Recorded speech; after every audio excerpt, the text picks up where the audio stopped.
이제까지는 그 현장의 연구 자율성 그런 게 좀 떨어졌었고 이제 영수증 그런 처리 문제, 규정 준수 문제 이런 것도 있었다는 얘기도 들 수 있을 것 같고 대기업의 참여가 좀 원활하지 않았다. 이런 얘기가 될 것 같은데 그거에 대해서 김영삼 원장님은 어떻게 생각하세요? 그래서 이번에 대기업의 그 부담을 굉장히 그 대폭 줄인 것도 중요하지만 지금 이제 그 세액공제, 그러니까 이 R&D에 대한 세액공제가 굉장히 중요합니다. 이 세액공제 부분도 요번에 이제 대기업에 대해서도 과감하게 허용해 준 것도 굉장히 이제 큰 개선된 조치라고 생각하기 때문에 정말 우리가 인재밖에 없는 우리나라의 자원을 생각해 볼 때는 정말 R&D 쪽에 정부가 역량을 좀 많이 집중해 줘서 우리나라가 지금 일본을 기술로서도 제압할 수 있는 그런 여건을 많이 만들어줘야 되지 않을까 좀 이렇게 생각을 합니다. 한 가지 좀 더 말씀을 드리자면 이제 이번 조치에서는 이제 대기업 중에도 수요 기업으로만 참여할 경우에 대해서만 이제 중소기업 대우를 해주는데요. 사실 우리나라의 구조 특성상 원천 소재 기업들은 전부 대기업이 많습니다. 그래서 수요 기업과 소재 기업이 같이 이렇게 부담을 좀 낮춰줄 수 있는 그런 방안이 더 추가적으로 좀 마련이 되면 아주 더 좋겠다 하는 생각이 좀 듭니다. 뭐 두 분이 더 잘 아시겠지만 우리나라의 그 R&D 투자 규모가 GDP 대비 R&D 투자 그 비중이 4.55% 2017년 현재 그래서 세계 1등이고요. 그렇지만 이제 R&D의 생산성 그거는 아직 좀 높다고 얘기하기가 어렵잖아요.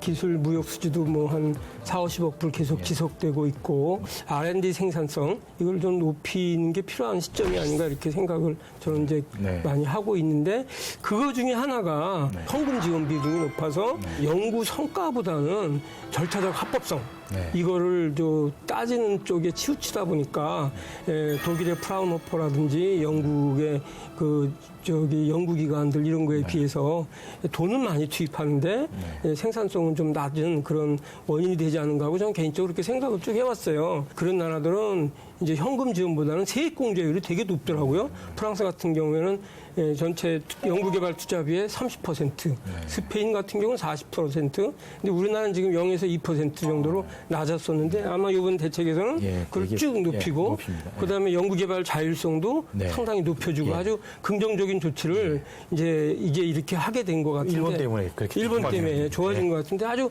고무적인 얘기라고 생각이 됩니다. 근데 이게 지금 부품 소재 그 분야에만 한정된 건지 R&D 체제 전반이 지금 개혁되는 건지 그거에 대해서 혹시 그거는 R&D 전반에 되는 것이죠. 지금 사회자님 말씀하셨지만 우리나라 R&D가 지금 그 GDP 비율로서는 세계 1등이 맞고요.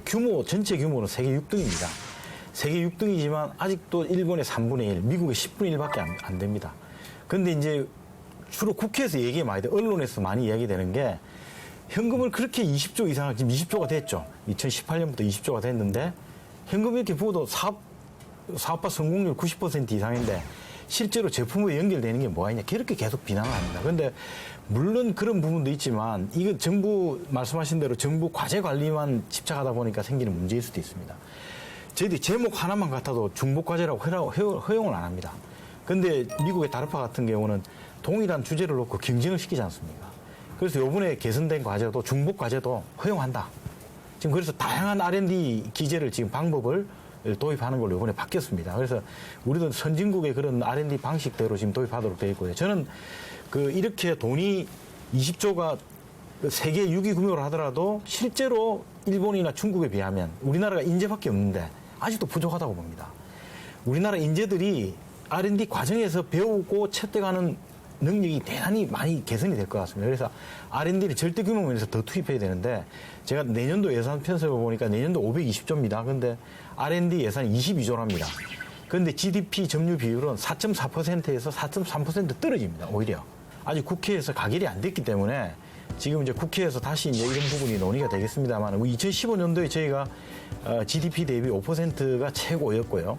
그 뒤로는 계속 4% 됩니다. 저는 우리나라가 정말 기술 강국 또 경영력 강국이 되기 위해서는 GDP 대비 R&D 투자 비용이 더 높아져야 된다고 생각합니다.